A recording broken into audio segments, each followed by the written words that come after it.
Well, sure, it's nice to see you, Greg, briefly. Okay, it's 11:32 at 560 WQM. We have an open line in Dave 1 in Broward, 56705. In Menso's out in honor of Monica for the weekend. Boy, these things are beautiful. I bet these are perfect for her, huh? A real good fit. I was going to say a tight fit, but I guess at this point, it's too late for that. How about lighting up a nice in Menso from Nick's over the weekend, huh? Let's all salute Monica, like with one of these. Okay, where are we going? Here's a mobile in Miami. Hello. Hello, Neil. Yes, sir. How are you? Okay. Hey, Neil, someone told me that Starr ran for governor along with Clinton. Is that true? He ran for governor? Not that I know of. I don't think so. He was a judge. You don't think that's true? No. Oh, okay. All right. Anyway, the way I see it, Neil, is don't you think the whole thing is entrapment? I mean, with the dress and everything? That's part of what the, either you're psychic or you already saw this on CNN when they were reading the rebuttal from the president's attorneys. That's part of what they're saying. They laid out the thing about how the deposition in the Paul Jones case was a total entrapment because that was at the time that they hooked up Linda Tripp to wiretap Monica and the whole thing. So that's one of the charges that they're making was an illegal entrapment to lure him into, this crap. You know, I think America ought to keep an eye on who is going to be our next president instead of worrying about this guy who's almost going to be out of office anyway. Yeah. You know what I'm saying? In 2 years? Hey, Neil, before I go, I've had a bad week, Neil. Yeah. Did you unleash those tickets yet? Okay, let's go to Sunrise. Hello. Sunrise. Hello, how you doing, Neil? Is that incredible? Yeah, well, I tell you, are these people listening? They're on the phone. Right here listening like I am, and they, just really strange. Anyway, I just want to thank you for the video. It came in just yesterday. All right. And I was wondering, because I think you were saying a lot of people that, they get freebies, they don't, say thank you. Hey, listen, they before the same day is over, they're calling in wondering where the hell they are. And the same day that we gave it away, like, how come the mailman ain't here with it yet? And the thing, it was sent out this Friday, I guess I called, and it came in last night. So there you go. We do our thing here, I'll tell you. I appreciate it. And, about, the Lewinsky thing, I think, like you said, what everybody was saying, I think she had a plan from the start that she was going to, get a little piece of president, and then at the end say, hey, I got a piece of president, and here's the rest to prove it. Well, she was a psychotic, twisted bitch who, was in fact real bimbo, and he had the misfortune of getting involved with a bitch like this. I totally agree and everything, but anyway, I hope he can survive it, I guess. Okay. Anyway, thanks a lot, buddy. Have a great day. You too. Bye. Let's go to a lady mobile in Miami. Hello. Hello, Neil. Yes, ma'am. This is Bobby Hyman. How are you? Okay. You remember me? Bobby Hyman from the Singles Days. Yes. Oi. I've been wanting to call you for a long time. Yeah. Pardon? I said, oi. Oi. Anyway, first of all, I want to say I've been watching you on television. Uh-huh. And it was so funny. One of your listeners, who's one of my good friends, said, she's telling me how great you are. I said, but did you notice you wear the yarmulke? She didn't even notice that you had a yarmulke. Uh-huh. Anyway, I'm calling you because I wear a yarmulke because it looks ridiculous. What is it? You're the first person that has ever said anything that made sense about this Monica. I have a master's degree in psychology, and I want to tell you, when I first heard about this girl and about her background, I had it all figured out. Yeah. And I tell you, I think her mother, no wonder they had to give her immunity. I mean, for the mother to keep that dress in the closet, hidden in the back. That is one of the sickest things in the history of the human race. And for some reason, the media, the twisted people in the media, don't seem to have any problem with that. Nobody's questioning why anybody would do that. I swear to God, the reason I called, it wasn't easy. I'm in front of Mount Sinai trying to go up to see my mother, driving around and around to wanted to call you because I feel so powerless about what's going on. You feel like you want to do something, have people say something, Yeah. It's like this Starr. And by the way, I don't know nobody has ever mentioned it. I wrote it on email to a couple of programs. Nobody has ever mentioned how Starr always had that peculiar smile on his face. Oh, yeah. It's called the gallows smile. Is that what it is? Yeah, so that's an expression, psychological expression for people who are ready to either kill you, but they don't want you or to slice know. off at the neck. Yeah, I've always wondered that. Every time you see him, he's coming out of some garage somewhere, parking garage. He's got that stupid coffee thermos in his hand. He's got that thing. Wouldn't you think that if somebody was really impartial and doing this investigation, that they would come out with a very solemn look on their face? Like, he looks like he's just having a great time. He's reveling in it. He's quelling from it. I got to run, Bobby. It's good hearing from you. Good to hear from you. Okay. Bye-bye. Bye-bye. Okay, we got Hank Goldberg from from Flagler Dog Track. Okay, same difference. From Flagler Dog Track coming up next. And then we got, what do we got at 6? We got probably Donnie B talking baseball. We got somebody talking baseball at 6, somebody who doesn't make a lot of money. And then we got the pregame at 6:30. The Marlins going for loss number 100 against the Braves tonight. And we got the Dolphins on radio, but also on TV, damn it, on Sunday. So it's 2 o'clock. 560 QAM.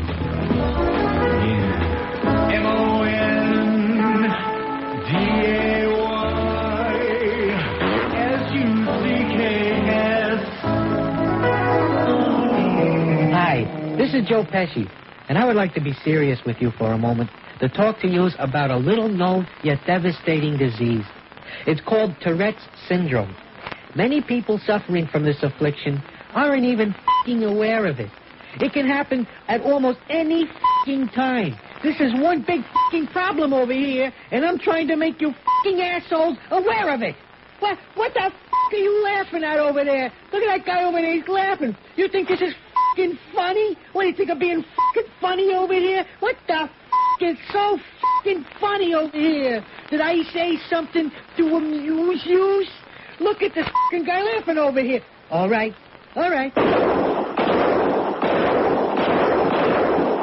Come on, Joe. What's wrong with you? This guy. What'd you do that for? You know, you're gonna have to bury him. I'm not burying him this time. Can't you take it? That's the first time I had to bury somebody. Anybody see Goodfellas last night for the 800th time? No. Okay, sorry. So happy Monday to you, boy. There's so much stuff going on. Where the hell do we start? The 2-1. Swung on, there she goes. Number 62. Move over, Big Mac. You got company. Attaboy, Sammy.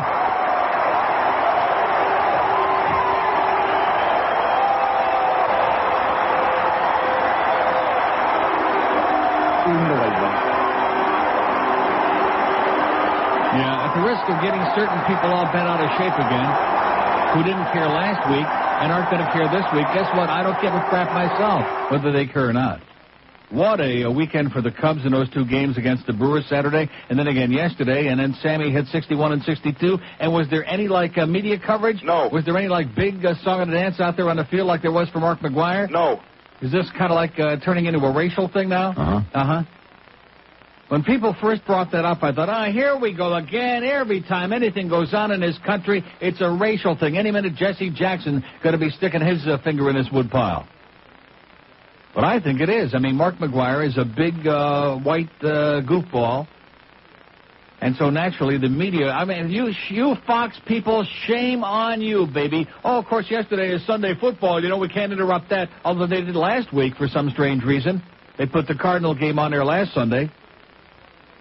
But yesterday, here in one of the most spectacular days in the history, and of course, Wrigley Field jam-packed, and when that game was over, when Grace hit the home run on the 10th inning to win the game, after Sammy had hit 61 and 62, to the meat of the matter, and everything will move on.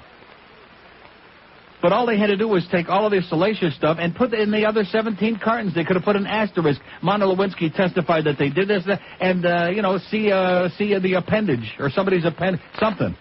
It didn't have to be in there, but they made sure they put it all in there because they knew it was going on the Internet first. It was going all over the world, and they expected the public was going to say, oh, my gosh. Yeah, exactly. And guess what? They didn't. They didn't say that. They said, the same old crap all over again. We know he's screwing around. And guess what? Lying under oath is not perjury. I hate to break the news to you, Ken Starr. It ain't. And here's all these CNN numbers. Let me say it again. NBC yesterday, the new job approval rating for Bubba, was 67%. It was up 3 points from Friday. Up. They like a guy that knows where to stick a good cigar. That's what they said. And this morning on CNN, the job approval rating from it's 64% today. Friday and Saturday was 63%. Oh, it's going in the wrong direction, Ken Starr. What's that all about?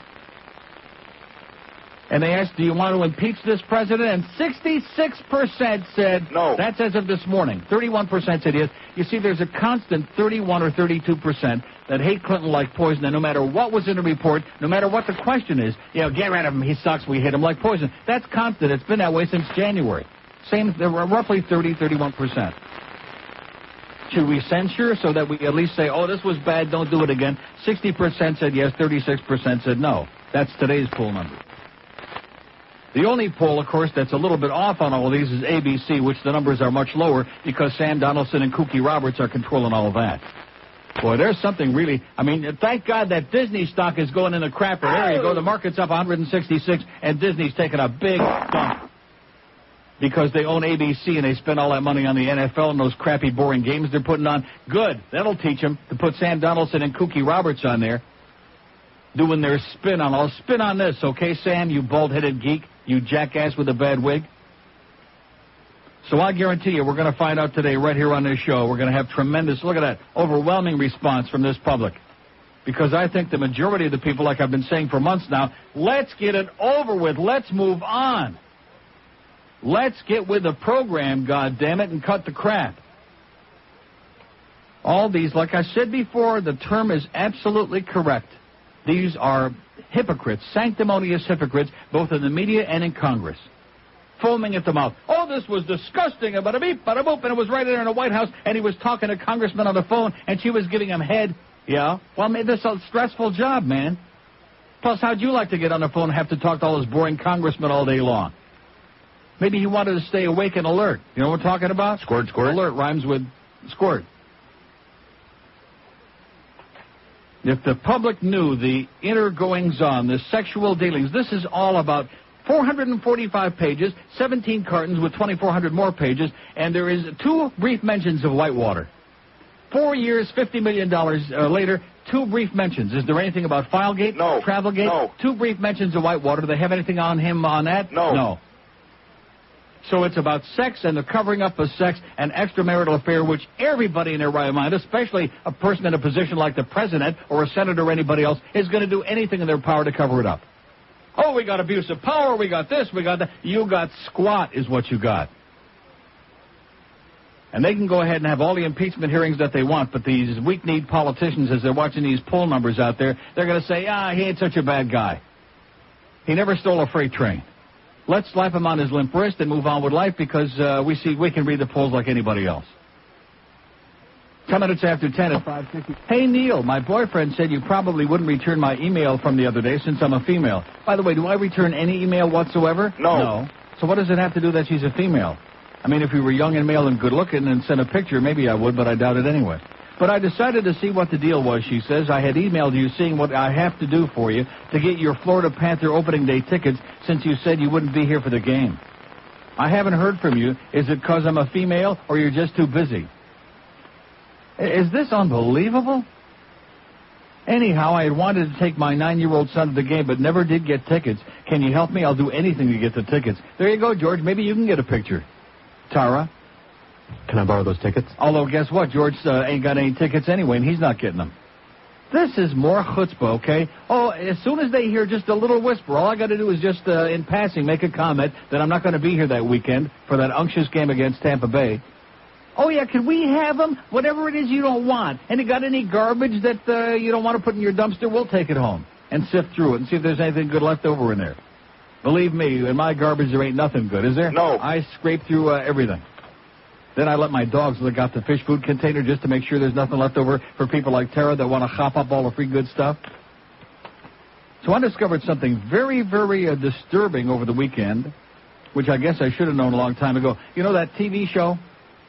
Now, this is something for those TV people to be thinking about, those whammy people. And by the way, nice going on Sunday getting K-Posse USA on there. All right, Rocky Echevarria, Stephen Bauer.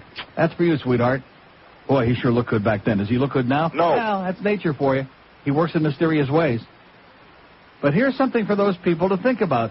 You know, the people, I guess, who are watching the TV show are the radio people, and you want to know why? The people who get the show. The people who would come across there on there, they don't get the show, and so therefore, because I ran into a Julio over the weekend that I haven't seen before in a store, and he says to me, he says, you're doing that TV show, aren't you? I said, yeah. He said, oh, first time I saw that, you used to spick, and this, I turned it right off. Yeah, see, George is going to get all bent out of shape about this. I never said a word to him this morning before the show because I know he's going to get very paranoid about this. See, if we're going to have a comparative uptightness contest, it's no contest. No contest. Jews, blacks, gooks, any other minority. I mean, there are some uptight people in every group. But Hispanics, oh, my God. As soon as they feel that you might be saying anything to pee on their parade, psychotic. I said, it's just a show. It's a joke. I've been doing that for years. I use those words because the more you use the words, it renders them meaningless. It's a joke. It's a show. Oh, yeah, well, don't you understand? SPIC, that's supposed to be Spanish people in charge. And I thought to myself, boy, you talk about paranoia. You talk about thin-skinned, humorless, very sad. So anybody who might be watching that show with our usual one shear or zeros or wavy lines, I hate to break the news to you, but you better lighten up and get a goddamn sense of humor.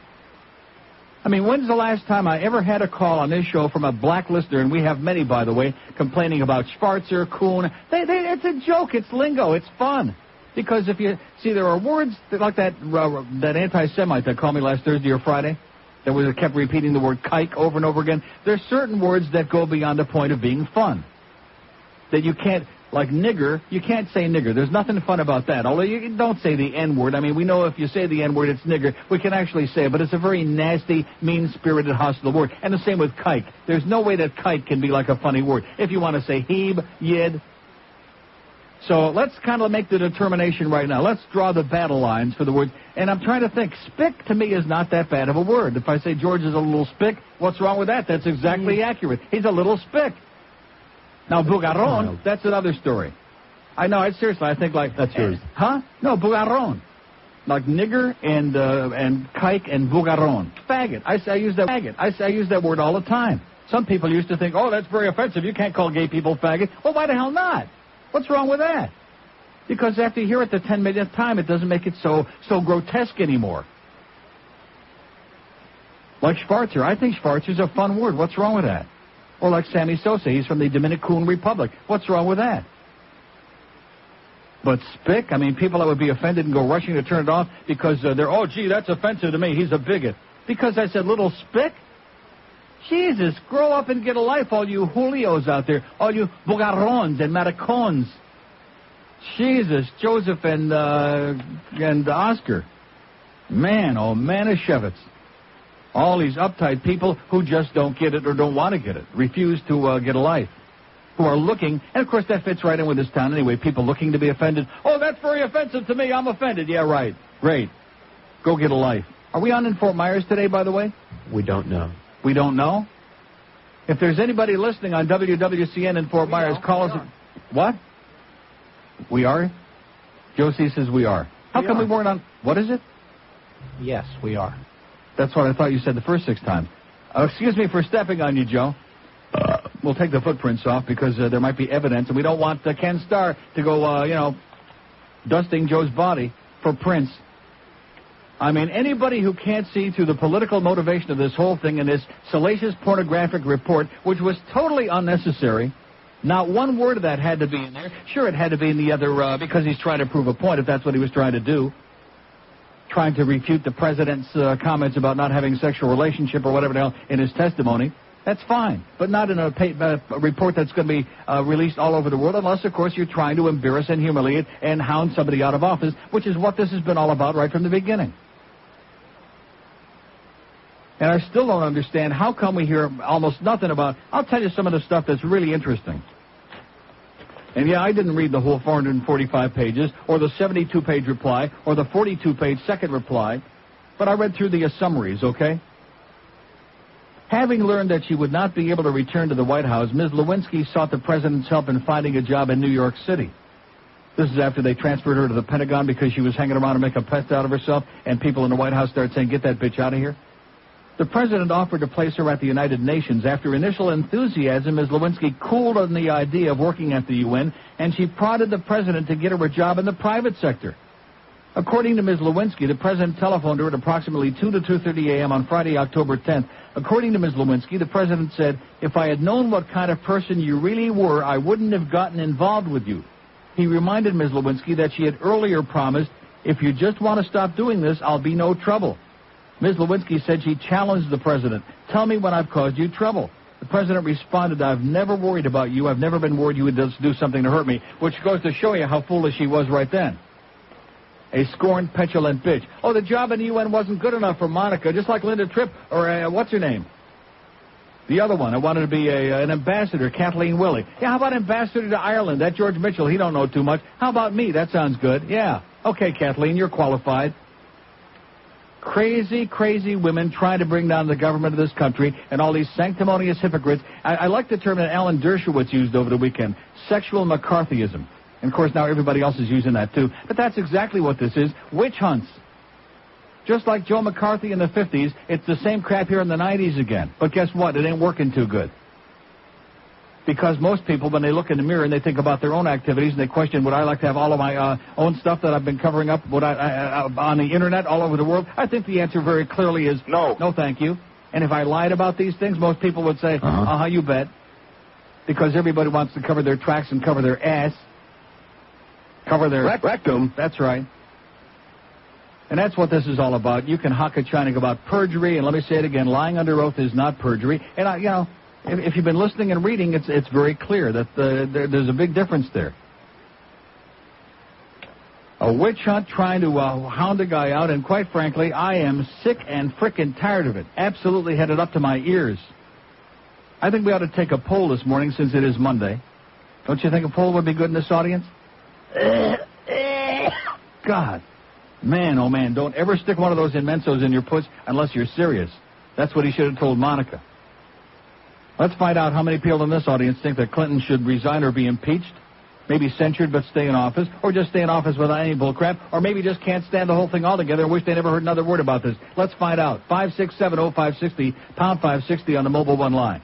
We'll take a little poll for an hour and a half, see how it goes here with this crowd, if there's any interest whatsoever, which there might not be, knowing this audience. Here's I also want to find out spy reports from people of the season ticket holders with the Panthers who got to see the arena on Saturday for the first time, which I've already seen it 3 times, thank you, and how they were impressed with it, and et cetera and so on. And what they really got to see Saturday, since I didn't waste my time going over there again. Here's a mobile in Pompano. Hello.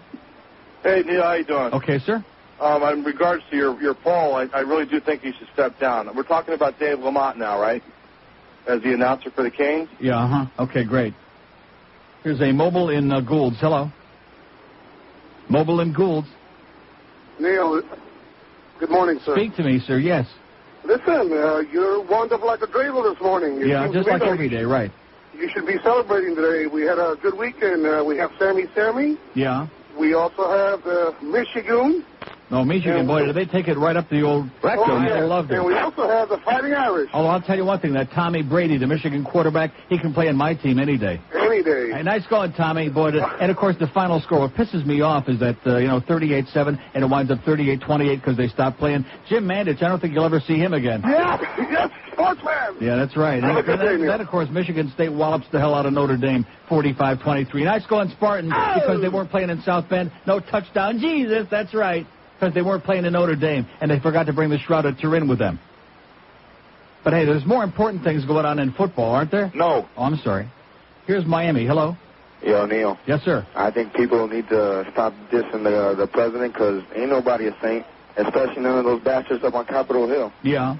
Yeah, just like you said it a couple of weeks ago, man. Let him stay, man. He's doing a good job. No matter who he's blowing or who he's blowing or whatever. All right, Neil? Okay. Man. God bless you, sir. There you go. There's our first vote. 567-0560, pound 560 on our mobile one line. Resign or be impeached, censure but stay in office, just stay and leave them the hell alone, or you just can't stand this anymore and you wish that it would go away and never heard another word of it, and you wish that Ken Starr, they would pack him up and send him to Siberia. Here's Miami. Hello. Hello? Yes, sir. Yeah, I think that they should stop playing around with Bill Clinton and leave the man alone. It was this Monica Lewinsky, the one who decided to go down on the man, and if she would have respected the office of the president, she would have had no part in this. If she would have respected his orifice, very well said. You got to respect the president's orifice, that's for damn sure. Anybody out there know what kind of cigar it was? No. That's what Nix wants to know. Can you imagine if it was an Immenso? Woo-wee, knowing that Monica, knowing what a Jap she is and all the experience she's got. And how come we don't hear any more about Monica? How come we don't hear about all these illegal leaks from Ken Starr? It's really interesting, the selective journalism that's being practiced by all the networks on here. Selective journalism. Just tell us whatever the hell they feel they want to tell us, and all the rest of the stuff, well, that's not important. The fact that Ken Starr is breaking all these laws, taking all of his secret, here he sends these boxes over there, this is all top secret. And even that little faggot David Kendall, the president's attorney, which one I'm talking about, that little mincing David Kendall, Even he said the reason we were able to come out with that rebuttal so soon is because of all the illegal leaks that were all over town. Days, hours before the report came out on Friday at 2 o'clock. See, it's okay for illegalities by the special prosecutor, the independent counsel, but if the president's in the Oral Office getting blowjobs, how did that come out? Like blowjob, that's how it came out. 1027 at 560 WQAM. There's nothing as important to your business as your copy machine. You need a copier that's right for your needs, dependable, and doesn't cost your business a fortune, an arm and four legs. If these things are important to you, why not give our friends at Copy Corp a call? This is a bunch of hooey. And this so-called, I mean, this is supposed to be a document after all these dollars, and there's all this hearsay crap in there about the testimony of Monica's girlfriends who came and said, oh, well, Monica said this, and Monica said that the president said this, and unbelievable. Like the thing about Hillary leaving, not one time did they ask her about that. But the friends of Monica, oh, yeah, well, he allegedly told Monica that, and Monica told them that he told Monica that he was considering when he got out of the White House, he might be leaving Hillary, and who knows what happened, and they'll run off in the sunset, et cetera, and so on. That's like third, fourth-hand information, but that's in there, which, of course, is real nice for the family and everything else like that. Hey, have no consideration about any of that, because we have to embarrass and humiliate and degrade as much as possible and see if it works. Did it work so far? No. Don't sound like it to me. Here's Boca. Hello. Neil, I think it was a Monte Cristo, but anyway. Was it? Yeah. Guess who this is? They should see how many there are left, and they could count the Monte Cristo. Yeah, right. Who is this? This is Veggie from Boca. Oh, my God. Long time. Huh. How you doing? Okay, I'm kind of vegetating. Yeah, I hear you. Listen, I think that if the stock market keeps going up, we keep the president in. If it goes down, we get him out. Okay, thanks, Veggie. Don't call us again. We have an open line in Dade 1 in Broward. Isn't it? How have we ever survived without him? 5670560, pound 560 on the mobile 1 line. Here's a mobile in Aventura. Hello. Hey, Neil. Yes, sir. Hey, listen, judging by his taste in women, it must have been a Swisher Sweet, man. Uh-huh. Hey, listen, man. Maybe he just got bad eyesight. Maybe. Or maybe Hillary is the ice princess. I bet she is.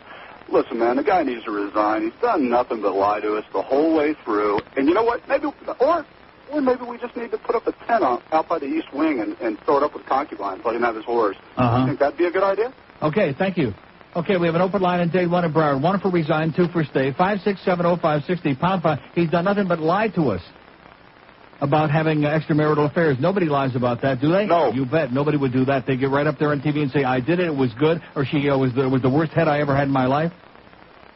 Here's a mobile in Fort Myers. Hello. Hello? Yes, sir. Hi. I'm calling to say that I agree totally with you, Neil. I'm a first-time caller to your show.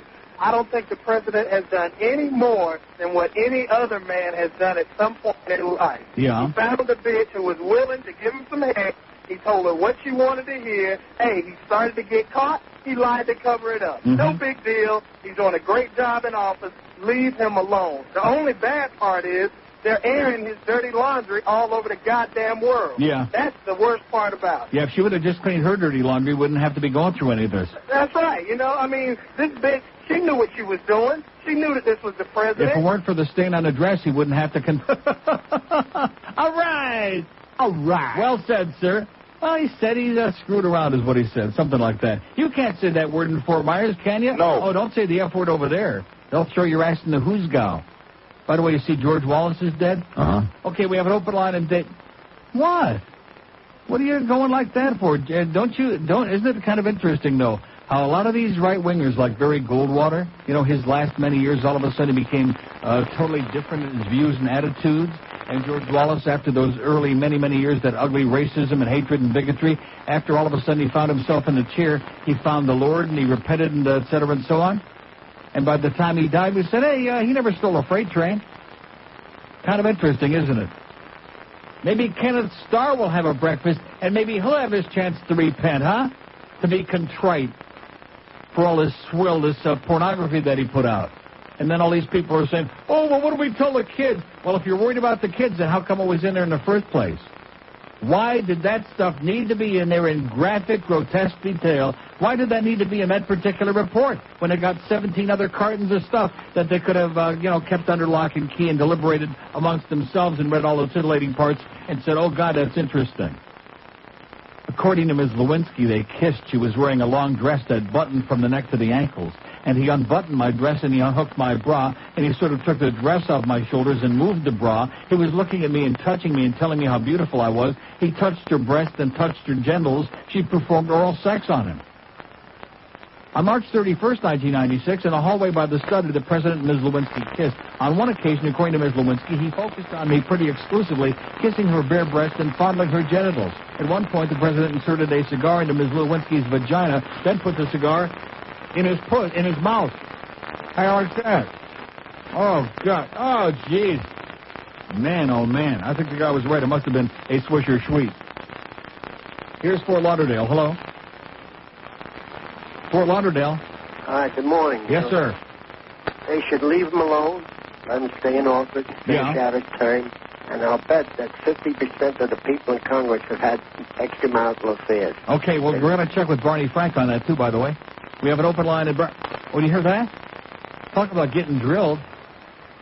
Well, that's a good sign, though. That means there's construction going on somewhere in this building. He's really doing dental work across the hall, one or the other. 5670560, or mobile one line is pound 560. Here's a lady in North Bay Village. Hello. Hello? Yes, ma'am. All right, Neil, how about this? Yes? Shouldn't Janet Reno charge Starr for false investigation and obstruction of justice for what was supposed to be to investigate all the gates, not his sex life? Yeah. How about that? Why don't she step in and find this illegal? Step in and do what? And smoke a cigar? Okay, have a great day. I have no idea what she said. We have an open line at date, 5670560, pound 560 on the mobile one line. Yeah, let's have Janet try that one on for size, huh? What do you say, Janet? Right up the old highway for Janet. She's got problems of her own.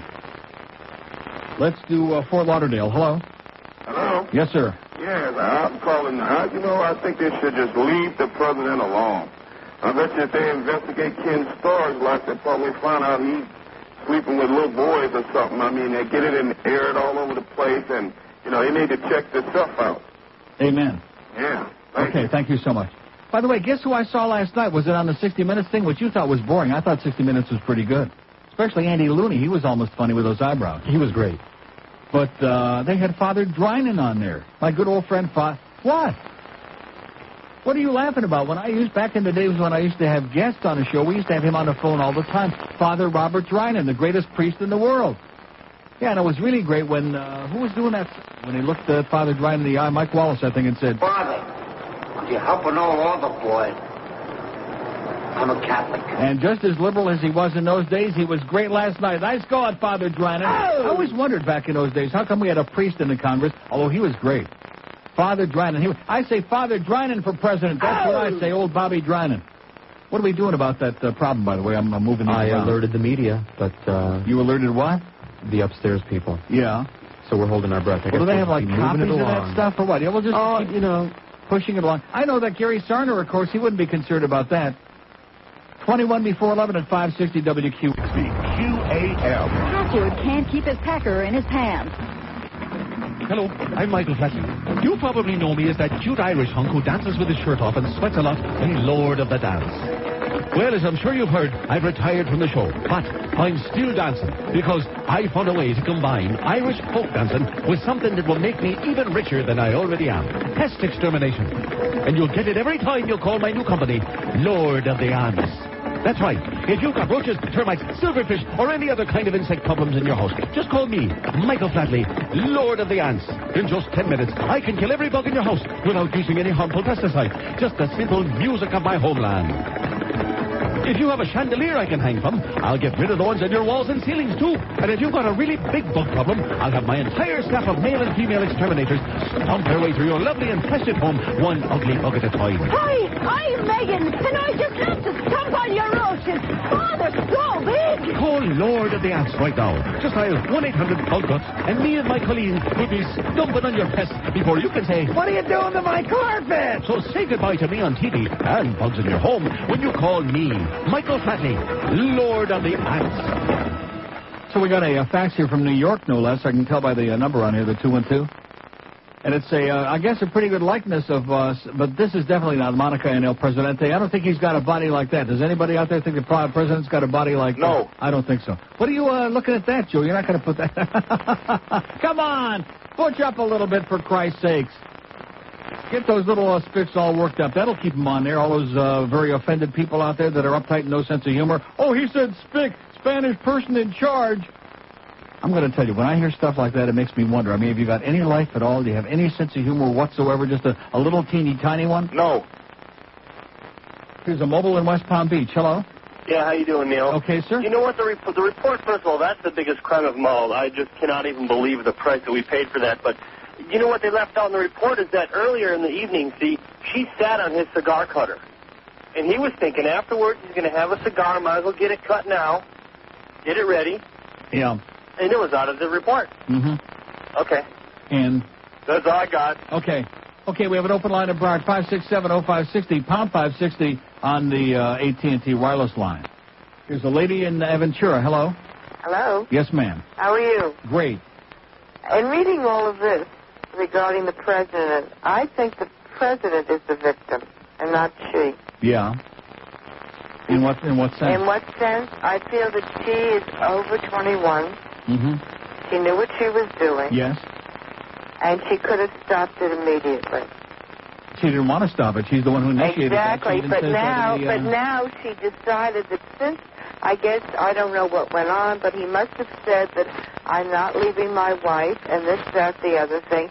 So she became very vindictive. Yeah. Well, no, she was demanding intercourse. She wanted a full sexual relationship. But I'm talking about this whole affair and what what she brought on and all of this. And, I mean, maybe I'm different than most of the callers that you've been getting and most of the public and most my opinion. But I feel that she was just as culpable as he. And, I mean, I just feel she should have walked away at the very outset. So let's impeach Monica. But I just feel very foolish in what he did. But, I mean, she is coming out smelling like a rose, so to speak. And that's not what he said. Okay, thank you. Okay, we have an open line it said more like tuna. Open line at Dade, 567-0560 and pound 560 on the AT&T wireless line. Here's a lady in Miami Beach. Hello? Hello? Yes, ma'am. Mr. Rogers, how are you? I am okay. I agree completely with the previous lady. Yes. The whole thing, first of all, Clinton, of course, should stay. It's a bloodless coup d'etat, which was planned by Republicans and the right-wing religious movement. Mm-hmm. And they are staying behind it and paying it, and Starr is their puppet. That's why he goes so vigorously after Clinton. Monica is the one who initiated it, and especially since she saved the dress. This proves that she wanted to go after him. The whole thing is a mockery. It's a shame that Americans should fall for it. No, they're not falling for it. Yeah, I only hope they have enough brains. There should be a backlash. I am a very peaceful person, but I even thought there should be demonstrations against Starr. He should be fired. Or at least put him on death row anyway, just to show that we really mean business. This is unheard of. It's a mockery below any dignity. This should be a legal document. People are out of their minds who are supporting this. Okay. That's all I have. Thank you so much. Yeah, and right in the report, in fact, if you do read much of it, which I've read enough to make me sick to my stomach, but if you read it, reads like this thing from the Star that I've been reading you. That's why a lot of this should come as no surprise. I mean, we had that on here like 3-4 weeks ago about the cigar and all that business, and the stuff in here about, Hillary thought that she thought Hillary was the ice princess and he was going to leave her and yada, yada, yada, and it's all right in here in the Star, and that's what it reads like. All the ramblings of a starstruck bimbo, of a slut. And yet, for some strange reason, the media, in reporting all of this, they've had all this stuff since 2:01 on Friday. They gloss right over that. Just doesn't come out from their lips. And I'll tell you, it's so easy to see which of these so-called reporters and journalists, what they got in their mind. Scott Pelley on CBS, total lunatic. Of course, Sam and Kooky on ABC, forget about them. And like I said, the ABC polls, everybody else's polls show his popularity, his not popularity personally, but his job approval rating, 66, 64%. Not ABC, because ABC's got a whole special. They let Sam Donaldson's answering the phone. Okay, 1 vote for you, 2 for me, and that's how his votes go. I mean, and George Will is sitting there writing all the reports out. But it's real interesting how selectively they report all of this, and nothing about Monica and her motives, and how she was the one who was flirting. And this is her own testimony now, just like from Star Magazine. What a shock that she was flirting with a guy who's can't keep his pants zipped up in the first place, and that something actually happened and continued to go on. And what a shock that 2 adults lied about it. At least until somebody finally said, hey, you know that stained dress you got? Here's Miramar. Hello. Yeah, Neil. Yes, sir. Avid listener. Love your show. All right. Neil, I'd like them to leave Bubba alone. Leave Bubba alone. But my biggest problem is the speedy way in which Congress sent this pornography on a public domain like the Internet. Yeah, man. I think every voter come November should check with their representatives, see how they voted, and show how and reprimand them at the ballot. It is morally reprehensible what Congress did on Friday. We didn't have to know the details. The Star report should have gone to Congress with just the 11 alleged points for impeachment. Right. And they saved the details for the privacy of the Congress. Right. The public didn't have to hear all that. Amen. It is morally reprehensible what Congress did, and I think every voter in America should personally reprimand them at the ballot. And it didn't even make good pornography either. That's the worst part. Okay, thank you so much, my friend. Thank you. Yeah, man. Didn't even make good porno. That's the sad part of it, especially knowing that the 2 of them were involved in it. We have an open line in Broward, 567-0560, pound 560 on the AT&T wireless line. Here's Miami. Hello? He's all hyped up about the record and Sosa and McGwire. What they really need to see is, will Bill Clinton's record ever be broken of screwing around in the White House? Mm-hmm. He's not even close to the Kennedys. He's not in the same league. He's like in the little leagues. Yeah, but they didn't get in trouble as much as he's getting in trouble. That's right, because the media then was keeping their nose out of their pants. Yeah, but now they have nothing else to do in life, just to worry about him. Okay. Okay. Have a great day, amigo. We have an open line in Dade. Did he say amigo? 567-0560 and pound 560 on the AT&T wireless line. We don't have anybody out there who's uptight, upset, do we? No. You bet we don't. They understand it's a radio show, don't they? No. Come on. Here's a mobile in Miami. Hello? Mobile in Miami. Hello, Neil? Yes, sir. How you doing? Great. Fellow New Yorker here, Central New Yorker, All Syracuse. right. How you doing, Syracuse. Oh. Yeah. Neil, I got to tell you. By the way, nice job on Michigan, by the way, Saturday. Like I said, my opinion of Syracuse is changing by the second. Nice job on Saturday, baby. Kick their ass. But anyway. Neil, they're schizophrenic, though. They're schizophrenic. Who? Syracuse. Why is that? They beat the teams they shouldn't beat, and they lose to the teams that Don't worry about that. That's not important. You're beating Michigan. That's the thing that's important. You took 10 years off Mandy's life.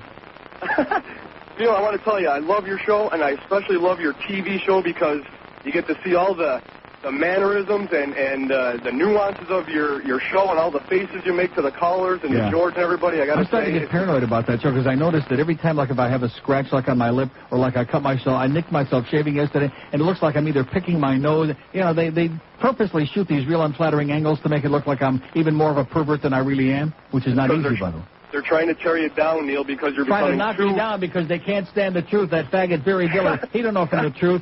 He's busy putting Rocky Echeverria on there. Hey, Posse USA, I know what he's looking for. That's right. Regarding the Clinton situation. Yeah. His sexual By the way, Barry, he don't look so good anymore. I know him. Yeah, go ahead.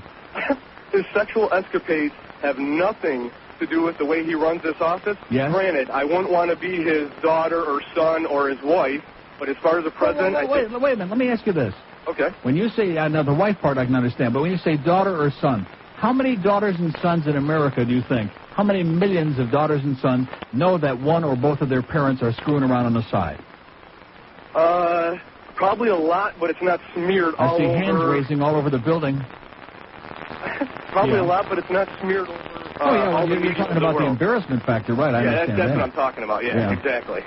And how come Kenneth Starr didn't consider that, how much damage he could do? These people have already been humiliated and embarrassed. How come he didn't consider that, have a little bit of decency for the family by putting all this extraneous crap in there so that Chelsea could read about it at school and all her friends, etc.? Because people are concerned with how much money they can make and how much world recognition they can achieve. And how quickly they can push his ass out of the Oval Office. That's right. Yes? Neil, I got to tell you one more thing about, and you're going to hate to hear this, but it's about Dan LeBastard. Yeah. He's now working for ESPN. Doing what? He's doing... what is he, the token Cuban? By the way, Levon's going to win 11 games? No. Oh, sorry. I think he's just doing like little on-site interviews with football players and stuff. I just saw him this weekend on a football show. Sniffing around the locker room. That's a good place. Well, that's the way they say it in Syracuse. They say, come on. Geez, what's with these people? Please don't say the F word. Please.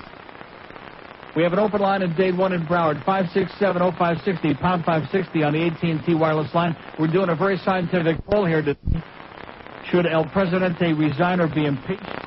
Forget about the censure. They don't even know should he stay in office, or you just can't stand any more of this, and you don't want to hear another word ever if you live to be 300. That's my, both of the last. Just leave them alone and let's stop hearing about this.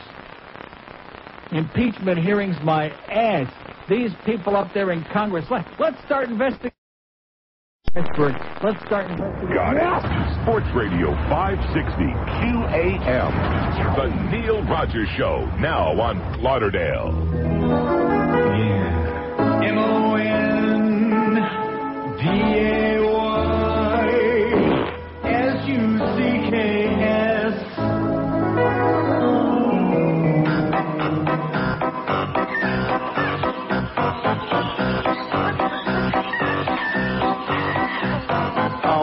MONDAYSUCKS. You're a monkey, she's a monkey, he's a monkey, we're all monkeys now.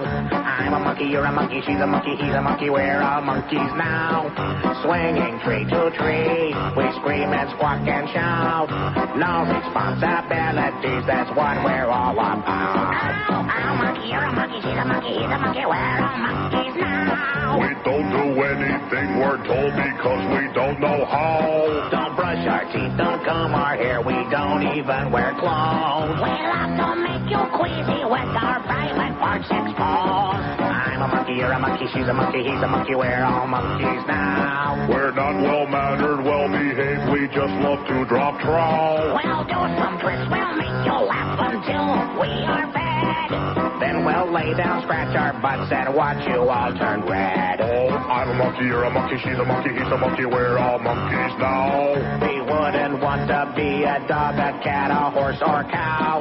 We're smelly and we like it, and we've heard the things you said. So don't come within 10 feet of us, or we'll whiz on your head. Oh, I'm a monkey, you're a monkey, she's a monkey, he's a monkey, we're all monkeys now. I'm a monkey, you're a monkey, she's a monkey, he's a monkey, we're all monkeys now. Swinging tree to tree, we scream and squawk and shout. No responsibilities, that's what we're all about. Oh, that's the Dow's up 152, the NASDAQ up 28. The world markets were all up today, even down Latin America, because they're tired of this crap. And when the report came out, they breathed a collective sigh of relief and said, oh, that's all it is? Well, screw that. Let's go buy some stocks. Two open lines in Dade, 567-0560, pound 560 on the AT&T wireless line. If we had one spy report from the Panther season ticket holders who saw the new arena for the first time yesterday? No. If we had anybody who went over there to grab their seat with a report? No. Here's Coral Springs. Hello. Morning, Neil. Yes, sir. I'm so emotionally spent from the Cubs game yesterday. Oh, wasn't that great? Oh, my God. I mean... The 2-1. Swung on, there she goes. Number 62. Move over, Big Mac. You got company. How do you like that? And we're still a game ahead of the Mets. Yeah. Oh, it's just wonderful. What a series. 3-game series, 72 runs scored over the weekend, the Cubs and the Brewers, and every game, both teams had over 10 runs. Magnificent. Yeah, it was great. Neil, I got to say something about Clinton. I haven't got much to add. Your callers have been pretty articulate this morning, probably because they're so pissed off. I'm pretty pissed off, too. It's obvious that all Starr tried to do was be punitive, and it's part of this new sexual prudery that we have in this country. And he shouldn't resign. He's not going to be impeached, but unfortunately, I'm a little pissed off at him because he's given these right-wing Republicans a little more entrance into our government. Mm-hmm. That's it. Okay, we have an open line at Dade 1 at Broward, 567-0560, pound 560 on the AT&T wireless line. No conversation from the media. I mean, they a little bit. They had that one excerpt from Dark Side of Camelot by Seymour Hersh a few nights ago. But other than that, there's very little mention anymore about all the other stuff that's gone on. Orgies at the pool with the Kennedys. Orgies in hotel rooms on every campaign stop. Orgies at hotels every time they made a trip during his presidency. Nobody cared about that because everybody kept their mouth shut. And now it's interesting that after all that stuff is coming out, do you hear anybody saying, oh, my gosh, these people were perverts and they weren't fit to be a president and they should have resigned? No. Whether it's Eisenhower, whether it's Roosevelt, whether it's Kennedy. And we got, like I said, the same 30% of the people that hated Clinton like poison from the beginning, they still hate him. What a surprise. But I encourage, since we're doing a very scientific poll here, I want to go out of my way to encourage people who think that he should resign or be impeached to call in today. I mean, I'm not going to argue with you. I'll sit here and listen like that one bozo that called before. I'm not going to insult you and call you names like asshole or stuff like that. We've had 11 people, 10 say that he ought to stay in office and cut the crap, and one said he should resign, he's lied to us, etc. One bozo said, here's Miami. Hello? Miami. Going once. Going twice. Hasta que mil vidas. Here's Boynton Beach. Hello. Yes, how you doing, Neil? Okay, sir. Just hear me out, please, before you yell and scream and tell me to hang up. I'm not going to yell and scream or anything. I'm listening to your comment. Okay. Number one, I do feel he should resign. Yeah. Okay. And number two, I just want to correct the caller who said it was the Republicans who voted to release this. And most of the Democrats, too, yes. 360 members of the House voted. So that means over 130 Democrats. Right, that's right. An overwhelming majority of all of them. Right. Exactly. So I just wanted to correct that point of view because he made it sound like it was just Republicans. Absolutely correct, sir. Thank you. And there's one other thing that really bothers me. But let me ask you something. Do you think that all of that sexually explicit material need to be included in that 445 pages? Well, I'm going to make a point here. What really bothers me, especially being a Jewish person, what really bothers me is that the Black Caucus, the reason that they didn't want this released, and they were the majority of the Democrats who voted not to release it, because they did not like the salacious detail that it was a shame that our children should hear this on the Internet. Where in the name of God were these people when not one of the members of the Black Caucus has ever said anything about gangster rap, the anti-Semitism coming from that, the anti-white, the killing of police officers? Yeah. Where were they? How about in the How do you know that none of them have ever said anything about that? I don't think that's true. Neil, believe me, they haven't. Not one? The Million Youth March. Did you see that on C-SPAN, Neil? Yeah, grotesque. It was disgusting. Jews are the bloodsuckers of America. Let's kill all white police officers? Where was one member of the Black? Where was their outrage then? Yeah. I mean, look at this hypocrisy. Good point. And that's all I wanted to say on that issue. Well, why did you think I was going to scream and shout? Oh, I wasn't sure. I thought I'm a reasonable man. Thank you for just agreeing with me on this point, and I do think he should resign. So, but let me ask you, forgetting about the black guy, I understand the point you're making there, but do you think that all needed to be released on the Internet? When they got 17 other cartons of stuff that they're concerned about may be a source of embarrassment to other people? Why did that need to be in there? Well, your point is the other 2,600 pages, they could have left the salacious details in that. That's basically what you're saying. Thus, there was a desire by Ken Starr to embarrass, humiliate, and degrade. But, as I said before, 363 members voted to release it. Right. So it's Democrats and Republicans, so nobody can there's no question, lack of spine on both parties. There's no question about that. Okay. Have a great day. Thank you. Okay, we have an open line in Broward, 5670560, pound 560 on the AT&T wireless line. Here's a lady in Hallandale. Hello. Hey, hi, am I on? Yes, ma'am. Sound just like you. This is one of your douchebag regular listeners from Hallandale. Yes. We are seniors, and I want to tell you something. We back our president 100% because he is no different from anybody else. He's a human being, and it was a disgrace, such a disgrace, and everybody who I've spoken to feels the same way. And that this should have been released, whether it was the Internet or anything. But, I mean, it's horrible to probe into a person's life because that's between him and his wife, of course. But, look, whatever I'm saying is a cliche already. It's old hat. And drop all this garbage and let's go on. And I just want to tell you, we listen to your show every day. We watch you on television at night. There's so much needs to be fixed on that television show. I mean, Whammy is from outer space. I never saw such junk in my life. Yeah. I don't know who they're attracting. I think it's the 5- and 6-year-olds, if anybody is up at that. Yeah, the kids that watch the cartoons are the ones that watch MASH and the other shows, right? Oh, the Munsters. Man. But I'll tell you, they're big into little kids. First of all, your show should be at least an hour. Yeah. And I mean, I think it ought to be like 4 hours. They just ought to take the whole 4 hours and stick it on there, uncensored. Yeah, because the other stuff is such trash. Garbage. You know what we're hoping? We're hoping that one of the other, stations that is a real station and not for make-believe. A real TV station, right? That's what we're thinking. It's fun to practice on a make-believe station, and then someday a real station will come along and say, "Hey, that's a pretty exciting show, and let's put that goddamn thing on there." Exactly. You're getting your feet wet now, and I just hope it blossoms for you. I don't even know if you want that though. I want what? I mean, would you want to go into something more? Some of the real stations. Oh, yeah, if they could do it the same way. You mean, do I want to do any more work? The answer is no, not at my advanced stage. Oh. Have a great day. Okay, bye. Thanks. Okay, we have an open line in Broward. Do I want to do any more work? No. Less work sounds good. There you go. By the way, George will be on next week during my vacation.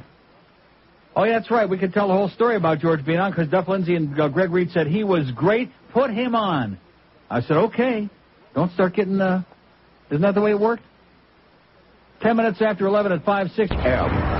Lisa horny. Wait, thanks to, Eric from the Tower and Scott and Key Biscayne. But here's a great fax from, not that their faxes weren't great, but this is really great from Daryl. It said the Star report had to include all the sexy details. Otherwise, a 5-page report would look pretty bad. Yeah, 445 pages of smut and slut looks a lot more impressive than 5 pages saying he didn't do nothing. I mean, is there anything? Twice in there it mentions Whitewater. That's the 4 years and $50 million it is now, not $40 million, close to $50 million. They're saying that they spent a Whitewater, a 10-year-old land deal that they indicted these other people on, but could they catch Bubba or Hillary on there? No, not one thing, not one. You could bet your bottom dollar if there was any one shred of indictable evidence right there, it would have been in the report, because that's what this report is all about. It's a referral saying, hey, guess what? I think these are all indictable offenses, even though he, of course, is not the one to make those judgments. These are all impeachable offenses. I say let's impeach Ken Starr. That's what I say. Let's send him and Janet Reno to camp, to labor camp. Here's a lady in Miami Beach. Hello. Good morning. Yes, ma'am. A lot of your callers, like you, are harping on the sexual aspect of the report. What you have been deliberately leaving out is the perjury part. Uh-huh. I talked about that at the beginning. No, you have been leaving that out. No, I did not. I said right in the beginning of the show that lying under oath is not perjury. Lying to a grand jury is an impeachable offense. Uh-huh. And how do you know? Do you know that he lied to a grand jury? How do I know? Yeah. Are you suggesting that Starr lied in his report? I'm saying that this is a one-sided report. No, are you suggesting that Starr lied in his report? I am not suggesting. I am telling you that everything in the report is geared to draw certain conclusions. Yes, that's what I'm telling you. Okay, lying to a grand jury is an impeachable report. How do you know that? Clinton lied. How do you know it's an impeachable offense? Did you write the Constitution? Where does it say that? So many people wouldn't be saying so. So many people with the authority would not be saying so if it was a lie. Anyhow, let me continue. No, but wait a minute. How do you know that lying to a grand jury is an impeachable offense? How do you know that fits the definitions of high crimes and misdemeanors? Oh, well, wait a while. Clinton lied. Not once, not twice. but a multiple of times. Let me say it to you again, though. Lying is not the same as perjury. What is perjury? Perjury means it has to be material to the testimony. The testimony that the president gave in the Paula Jones case, even the presiding judge said that his testimony in that regard wasn't material. That portion of it that's being talked about, well, that is to come. It wasn't material, in addition to which the case was thrown out anyway, that civil case. That is an appeal, and the result of that is to come. Yeah. So let's leave that aside. Okay, let's leave that one aside, Paula Jones. Right. Yes. Now, the other thing, what I've been wondering, after Monica played the cigar in the private part. After he stuck it in there, yes? Clinton then put it in his mouth. Yes. With all the substance of Monica on it. With all the what? The substance. The substance? From inside. How do you know there was substance? So you think she would put it in the thing and it would come out dry? I don't know. Come on. Oh, gee, I guess we got the answer to that. No, let me ask. Squirt. Yeah. So what does that have to do? So we're going to impeach him for smoking a soggy stogie? Let me speak. I mean, you know something? This is the best call we've had today. By the way, she says impeached. This is the best call we've had today. You are right. The founding fathers did put that in there. It's in very small print in the Constitution, but it definitely does say smoking a soggy stogie is grounds for impeachment. You can say what you want. What I'm asking is, after Monica put that thing in the inner part, oh my God! Look how soggy that is. Oh, jeez. And he put it in his mouth. I think I see things. Did he go home to his wife and child and kiss them goodnight with that dirty mouth? Oh, they got a big bottle of Listerine there in the oral office. I am not so sure. What do you think they call it, the oral orifice? I'm not so sure. No, he's got a big bottle of scope. I am not so sure. In fact, didn't you read that thing about the scope of the investigation? That's the scope they were talking about. No. He used his dirty mouth and put Monica's cum on the face of his beloved wife and child. Yes. And? Yes, that's all I have to say. Okay, thank you. Okay, I guess she wants him out. Am I overstepping my guest there? I don't think so. Well, didn't you remember during the Kennedy years, all those romantics used to call it Camelot? And now that we're in the 90s, maybe they can call this scandal Camelot instead of Camelot. What do you think? Good idea? Uh-huh. Okay, nice going, sweetheart. It was a soggy stogie. Now we got the this Ken Starr, he messed it up. If he would have just had her, this wonderful, articulate Jamaican lady. Yeah, what did I tell you about those Jamaicans, by the way? Those Jamaican women? She's got her finger on the pulse of it, right on the tip. That's right. It was a soggy stogie, and he went home and he kissed Hillary and Chelsea right on the lips, and he had the essence of Monica on his puss. Oh, my God. Oh, my... Yeah. Jeez. Maybe that's why Hillary keeps her distance, spends a lot of time out of town. Maybe that's what it is. Oh, that scent of Monica. Here's a lady in Miami. Hello? Hello? Lady in Miami. Oh, yes. Yes, ma'am. Monica was just as guilty as the president because the president did not force her to do what she did. Oh, no, she was the instigator. That's right. And she says so. And she didn't have to keep going back. She did not have to keep going back. Uh-huh. If she didn't like it, she didn't have to go back. He didn't force her. Yeah, well, it sounded like she liked it. She wanted intercourse. She wanted the whole deal. Well, I don't think he's guilty myself. Okay, He's a typical man. He's a horny guy. That's right. Okay, thank you. Bye-bye. Like I said, that's a redundant, horny guy. We know that.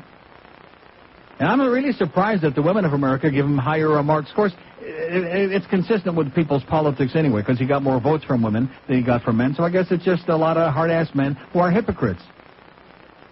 I think if he would have been doing attractive women, I think the men of America probably give him like real high marks. He'd probably be up there in the 80 and 90 range as far as approval rating from men who are jealous and saying, all right, nice going there, Willie. But when you're talking about sluts like this, I think it's a lot more difficult. Oh, and then one of these congressmen, one of these right-wingers gets on there last night, and he says, well, you know, it's a lot different. I mean, Kennedy was Marilyn Monroe, and here was a 21-year-old intern. How do we know the ages of all the prostitutes, all the hookers that they used to bring in for the orgies with the Kennedys? Not only did we know their ages, we didn't even know who the hell they were. The Secret Service was always having a nervous breakdown because they had no idea who these women were. German spies, mafia spies. Who the hell are these people? We don't know.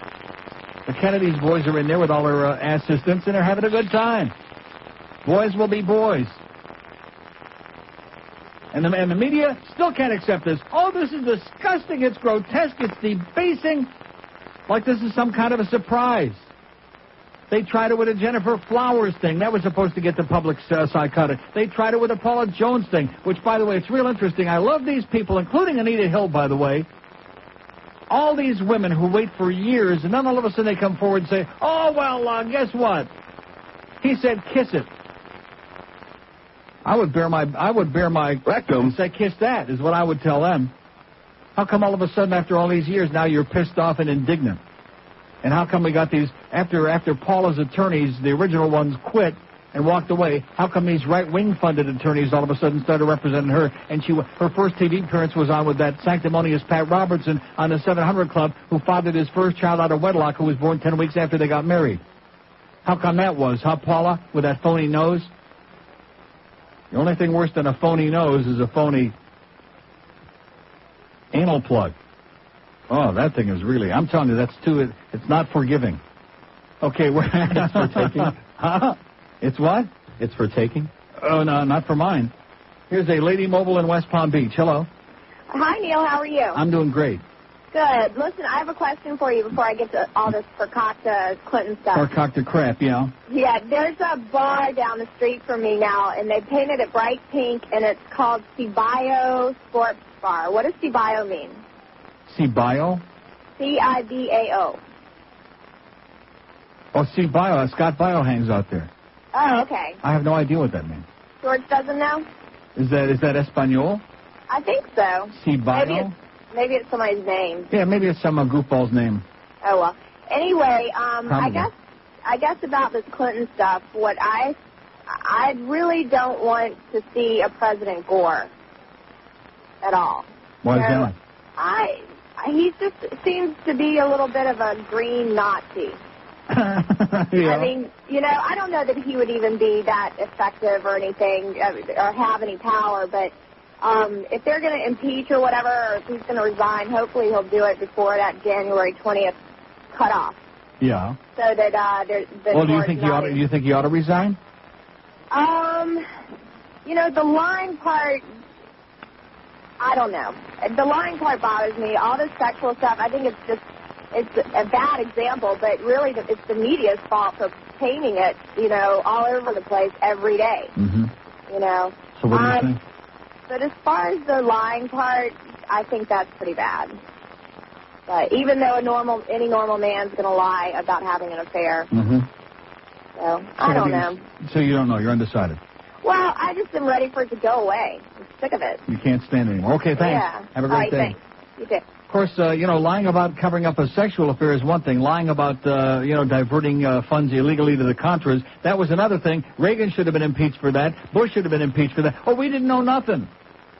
That was the famous line for that. They had nothing to do with that. Remember that? They just, they couldn't remember. Of course, Reagan can't remember anything now. It's very convenient. All falls under the same category. And, of course, Johnson with the Gulf of Tonkin lied about that. Roosevelt lied. Roosevelt had 3 separate warnings about Pearl Harbor. You do know that, don't you? And the only reason that we sat back and did nothing so that would be a convenient excuse for us to get into World War II, as he had already promised Weinstein Churchill, who also smoked a big stogie. You see the connection between cigars and all of this stuff that's going on in the world? I told you, cigars are what makes the world go round. I've been telling you that for a long time.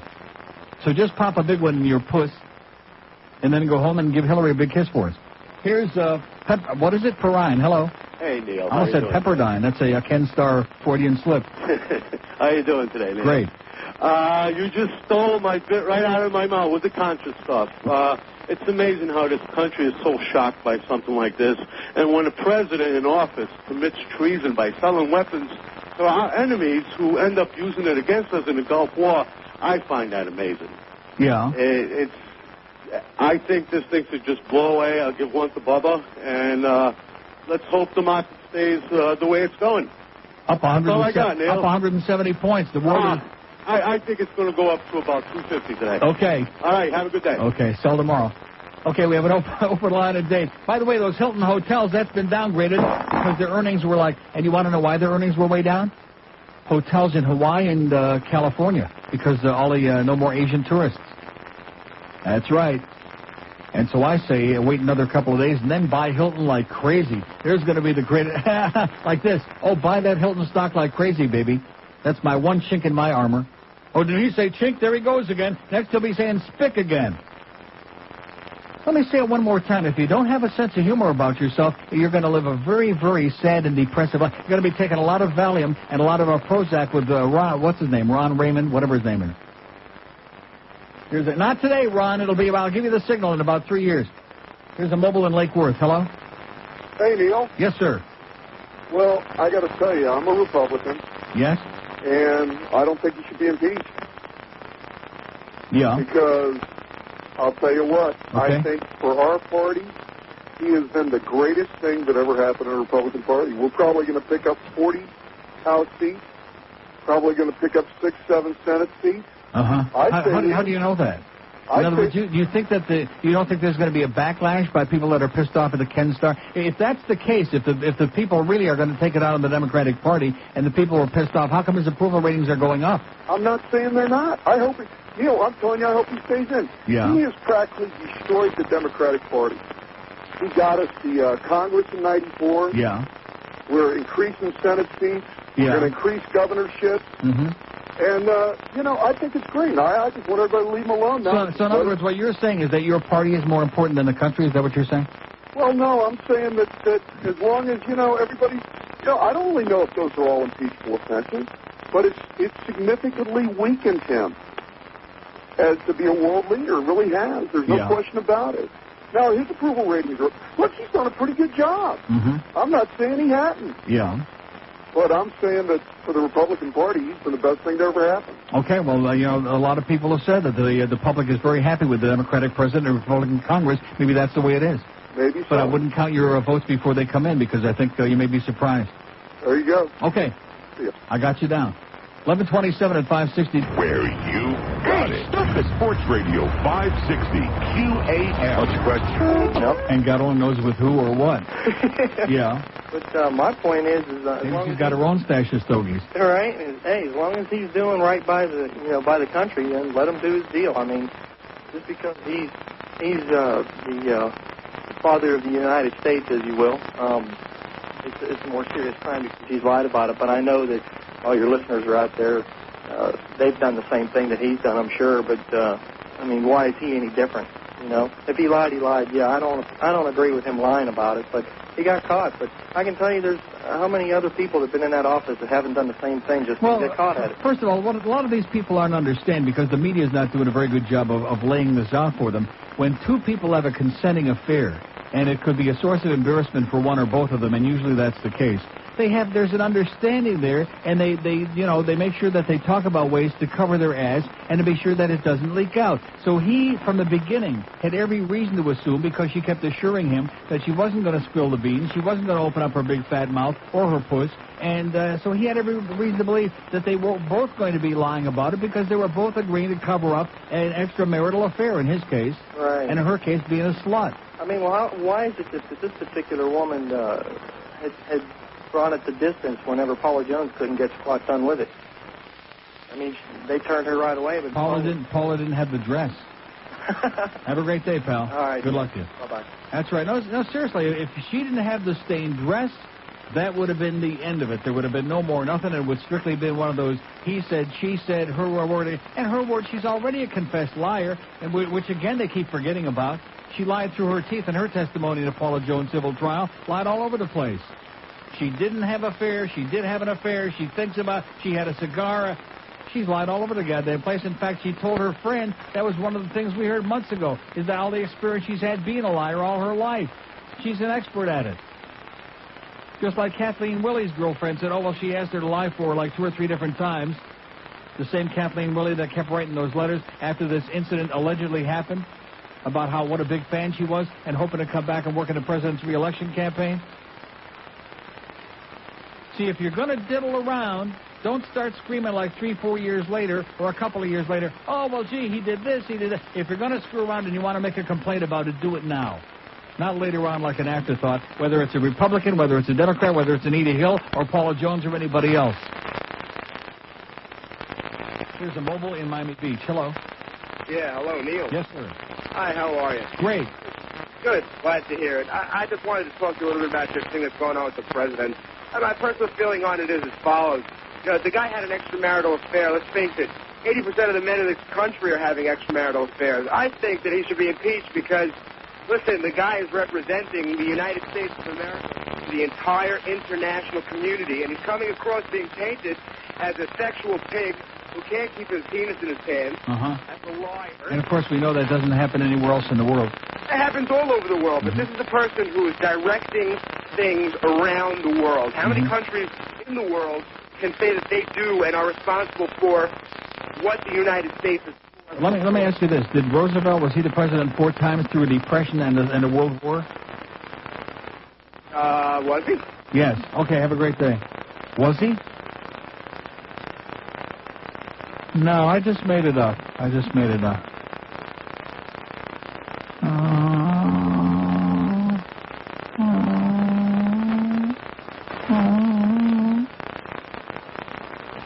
Okay, we have an open line today. Just move along. I mean, you know, the American public, the education system blows, and, you know, if you weren't living through, which I was 3 years old when Roosevelt died, okay, but I've done a little reading in my life. Everybody knows he had a mistress. She was there when he died.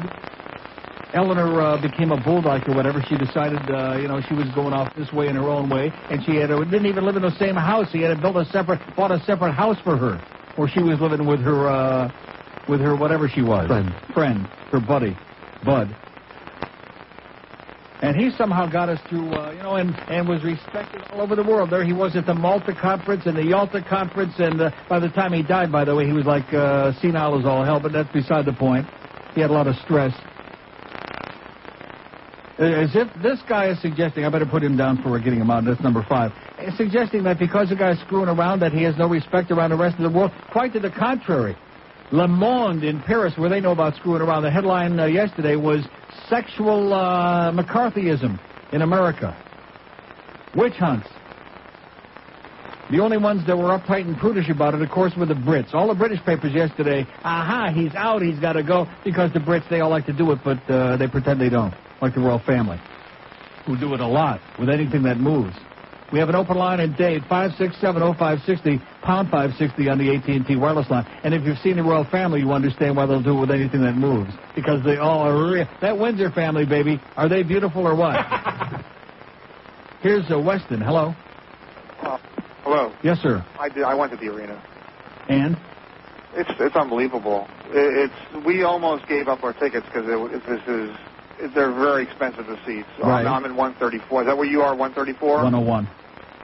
Oh, you're one over from me. And we had a lot of commitments this coming year, and so I was going to miss a lot of games.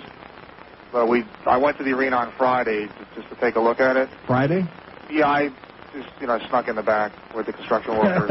Yeah. Well, the thing is huge. I mean, you can get lost. If you go downstairs in the ground floor where the locker rooms are. Right. Tell me that thing is not gigantic down there. It's big. And I went and I sat in my seat, and we're in the 5th row down the front, and I just said, you lose the spot. You can't make it up next year and say, oh, okay, I just changed my mind. And once they're gone, they're gone. And so we just found some people that want to come in with us on them. But it was nice. And the people there were nice. I'll tell you, the people that are going to be in the club sections, the restaurants, and that whole thing up there on that level there where the suites are, it's first class. Whatever Huizinga's problems are and faults, he did get this thing done, or at least his people did. The one thing they did right was they got this thing done in 1 year. They did a super job. There's no question about that. It's palatial. It's unbelievable. Although the access to the players this year, there's a fenced-in, just like in the football stadium, there's going to be a little fenced-in area with a guard gate there around the back. So you're not going to, those days where you could kind of hang out with the players and everything. Leave them alone. But, and believe me, after most of the games this year, I have a feeling they're going to want to get out of there in a hurry anyway. But it's going to be nice. The roads and it's an incredible walking into that place. Yep. It's really, really special. Well, thank God we got a great arena. It's really nice. This thing with the president, I met girls like this, and I know guys that have met girls like this up when they were in college. They live in this fantasy land. So he loves me. He's going to leave his wife, and these stories. What a sleazebag this girl is. What I'm mad about is the people that were around the president. Why didn't they, when they see her there, why they didn't kick her ass out of it? unless she was blackmailing they eventually did, but I mean, not soon enough. But I mean, they realized that it was becoming, that she was psycho bitch and that it was becoming out of control, and they finally got her ass shipped off to the Pentagon. But in the meantime, he was, talking to her, diddling on the phone and making arrangements for her sneaked in other ways, and that's the way it goes. I had suspected that maybe she was blackmailing him, and, if he didn't cooperate, she was going to tell all, and they said that last night. They were talking about that when he finally, got rid of her and sent her off into some other department, that she said that if you don't cooperate, I'm going to tell all. And this is what happens when you get stuck with these. And then he got her a job with the UN. In the beginning, she thought that was fine, and then she thought about it. Well, I'd rather have a job in the private sector. And she showed her true colors in the end, and that's why she kept the dress, because she's a scorned bitch. Yeah, that's exactly what it is. Okay, pal. Thanks. See you at the arena. Okay, there's somebody that saw the arena, although not on Saturday. Anybody else out there that was in to see their seats at the arena on Saturday? No. Because there was sure a lot of traffic out there in West Broward. No. Nobody out there? It's 11:55 at 5. Oh, Marlins and the Expos. Wow. I bet you they'll have at least 15 frogs for that game there tonight. Boy, you talk about a franchise in big trouble. Montreal Expos. The team sucks. The fans suck. The city sucks. Montreal. Hey, everybody out there knows that I love QAM. The Neil Rogers Show. Holy Mackinac! This is Joe Bowen, the voice of the Toronto Maple Leafs, and you're listening to the Hockey Authority. QAM. So Michael Russo wrote a real scathing column, was it yesterday or the day before, about the Panthers. It's going to be another crap team, which I thought, I saw Michael Russo, and now evidently they got to him and said, hey, you better cut the crap. In today's paper, Panthers' reversal of fortune began with trade for McLean. Oh, my God. Here, on the one hand, they're trying to tell us that they're desperate to trade him, and they're praying now that they got Sean Burke, who's very weak anyway, that now would be a good idea to get rid of Kirk McLean and his $2.5 million salary. But just in case they can't get rid of him, in case they can't sign Kevin Weeks, in case they have to keep Kirk the jerk, now they're trying to peddle a story about, hey, things really started to turn around for us after we got him for a couple of games. Then he played a couple of good games and, as usual, stunk the joint out. Oh, my God. The spin doctors are at it again. Well, one good piece of news for the few hockey fans I got out there in this audience is this year nobody's going to be interfering with the stuff that I got to say. I don't care what anybody thinks, whether they like it, they don't like it, bad, good, or indifferent. I'm going to say exactly the way it is. And if they don't like it, too bad. We have an open line at Dade 1 in Broward, 5670560, pound 560 on a mobile 1 line. Here's Miami. Hello. Hello. Yes, sir. Neil, you're God. Yes, I am. First of all, Republicans are using this independent counsel as a weapon. They spent $40 million to find out that Clinton had a sex life, and now this is a larger issue. The Republicans got nothing better to do than to disgrace this guy who's already in office, and this is the outrage, I think. And what really cracks me up is last night, some of these pundits, these sanctimonious hypocrites in the media sitting around saying, well, are we ever going to be able to look at him again and view him in the same way that we did before? How many people do we look at every day who are screwing around with everything that moves? What does that have to do with the price of rice? What does that have to do with anything? Well, if it's not Clinton they're going to go after, then they're going to go after Gore. Yeah, well, they're already doing that. And when will Republicans stop using the independent counsel as a weapon? They're changing the face of politics in the worst way. Yeah. And the American public deserves this because they've been so ignorant and so lax and not involved in politics. Well, the Dow's up 211 points, so somebody out there must be relieved that this is all they got. And we're all sticking our heads in the sand right now. It's a third-rate sex story. Okay, have a great day, sir. Bye. We have an open line in Broward, 5670560, pound 560 on the mobile 1 line. Here's a mobile in West Palm Beach. Hello. Neil, how are you today? Okay, sir. Two things. Earlier you said that the Royals were doing anything that moved. Was that with a V or an O-O-S? M-O-O-S or M-O-V-E-S? And anything that moves or moves? Moves. Both, right? Other thing, it cracks me up. I happened to have a radio accident. You ever seen Princess Margaret? I think she moves. She has before. I got caught on Jack Cole the other afternoon, and I heard a guy calling in and saying, as unfeeling and as, of course, many of as stiff as his audience must be, he said, can you imagine the president standing across from a terrorist and that the terrorist has to have an answer of yes or no from the president? Will he believe what the president says to him? Yeah, that's the way it always works, is the president stands in one side of the room and the terrorist stands in the other, and they stare each other down, yeah. It's Too good. Yeah. And for all these people out there that don't have them, I'm so thankful that Clinton got one so they can enjoy it. Okay. Take care, Neil. See ya. That's right. For a lot of people out there who are desperate, see, those are the people who read those romance novels and all those other salacious Lady Chatterley's Lover. They're running to the library, you know, to get it when it first came out. Oh, gee, I gotta read about it because I can't get it. I can't do any myself, so I better read about it. Like all those losers on the internet. Oh, that is so sad. We have an open line in Dade County, 5670560, pound 560 on the Mobile One line.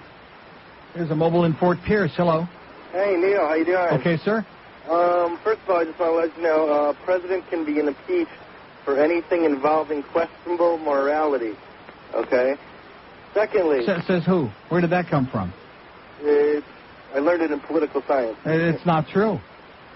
Whoever told you learned it in political science, so it makes it so because somebody questionable morality's got nothing to do with it. We've had plenty. Grover Cleveland fathered a child out of wedlock, and he was reelected president.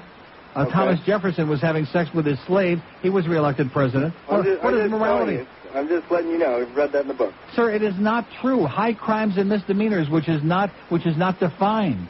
Okay. Also, if anything else, he should be impeached for stupidity because, all right, like when I was in the military, right, I had a top secret clearance, and we had to attend classes to show us, like on our personal time, how we could get picked up by somebody or whatever, and then, you know, it could be a spy from another country or whatever, and they could get bedside talk out of us or whatever. Yeah. Okay. And like the Kennedys were doing, yes. Right. So, I mean, he should have used more discretion as far as that goes. As far as well, wait a minute. Don't you think that when Monica Lewinsky was brought in as an intern, that there was some screening and they found out that she wasn't some kind of a spy for the Communistas or for the Sandinistas or any other Istas? Yeah, but Monica Lewinsky wasn't the only one. I mean, how many are in line saying it now? 100?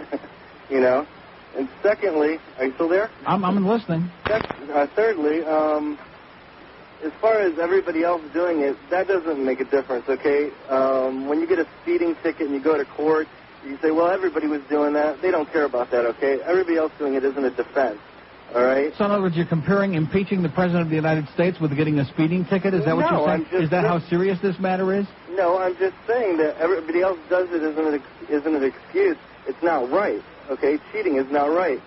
I mean, I don't know. Sir, let me just say this to you, okay? I know this may come as a revolutionary concept. Did it ever dawn on you that it's nobody's business? I've heard many people make that comment in the last week, and I've also said that before, that when they asked him these questions back in January, he should have said it's nobody's goddamn business, that people are real happy with the job I'm doing as president, and let's move on with the affairs of government, and I'll worry about my affairs and my marriage, and don't be worrying about it. It's nobody's business. He was being sued for sexual harassment. That's directly relative to the case. In a case that was thrown out. No, it was not direct. Let me say it again, sir. The judge in that case, didn't you just get through telling me that you took what kind of a course? An intercourse? Science? Political science? Well, you must have flunked it, pal, because you don't know what you're talking about. That evidence was, that testimony, rather, in his deposition was ruled immaterial by the judge. It wasn't relevant. And then the case was thrown out. But this guy learned, you can be impeached for immorality. Based on what? He read it in a book somewhere. He just is making it up as he goes along. And if you want to read more, in fact, they had Alexander Hamilton wrote in a more lengthy treatise in 1789 about impeachment and what it was meant to be used for, and not a political football. And he expounded and expanded on it. And believe me, this kind of thing had nothing to do with what the Founding Fathers had in mind. What they had in mind is that might want to, abandon elections, take over the government, etc., and so on. Those are the kinds of things. That's what high crimes and misdemeanors was referenced to by the Founding Fathers. You don't mean like Nixon was doing? Not because somebody is screwing around. And anybody who would compare this with Nixon never lived through Watergate and didn't see the abuse of every agency of government. Oh, but he lied. Well, I got news for you. Every president who's ever been in there has lied. Do I know that for a fact? No, that's just my best educated guess. And certainly in my lifetime, each and every one of them has lied. And this Arlen Specter, by the way, this sanctimonious asshole from Pennsylvania, he's still looking for the magic bullet on that stretcher at Parkland Hospital in Dallas, that single magic bullet that killed Kennedy and went through Connolly's wrist and went here and did it, and right up into his rectum. Right. Somebody needs to get him some psychological help and also fix those jowls. It's 11 afternoon at 560 QAM. Grandpa Jr., honey.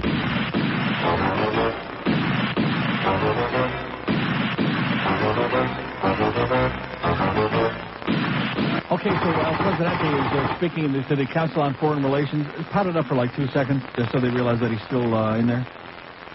First thing they needed was for America to put its economic house in order. Okay, that's enough. Well, just so they realize he's still, doing his thing. He hasn't, skulked off into a corner and hidden somewhere with his skull cap on. He's still doing the business and moving right along. So far, we got, 17, and 17 say he ought to stay in. 1, 2, 6. 17, 6 say they ought to resign or be impeached. That's like 70 to 30%. That's an interesting number, isn't it? Kind of like mirroring those numbers that we see in virtually every other poll by every other network, except ABC, where Sam Donaldson and George Will are putting all the extra votes, and Kooky Roberts is putting the icing on the cake. ABC News, no credibility, zero whatsoever, okay? A TV news lynch mob. That's what ABC is. And also MSNBC. I guess NBC figures, well, we got the NBC network, which is very liberal, so let's take one branch of that MSNBC and put all the fascists on over there. Like that John Gibson. I'm going to tell you something. If I ever saw him out there in the street, I would take a 2x4 with a rusty nail and just bitch slap that scumbag. He makes me nauseous. When Clinton was doing his speech about Friday night, they were doing the thing with the Irish group out there at the White House, him and Hillary and Ted Kennedy and George Mitchell. And they had clips of that on there. And then he finally finished speaking, and John Gibson comes back. And I swear to you, I thought he was going to have an accident in his pants. Court. He was like, oh, the president is finished speaking. And we'll be right back. Oh, yeah, seriously, I thought he had such sexual excitement that I thought maybe he was hiding a cigar somewhere, like maybe in his rectum. Wow. Who the hell are you kidding, John Gibson, you phony baloney? Go back and cover the O.J. trial. That's more your speed, you jackass.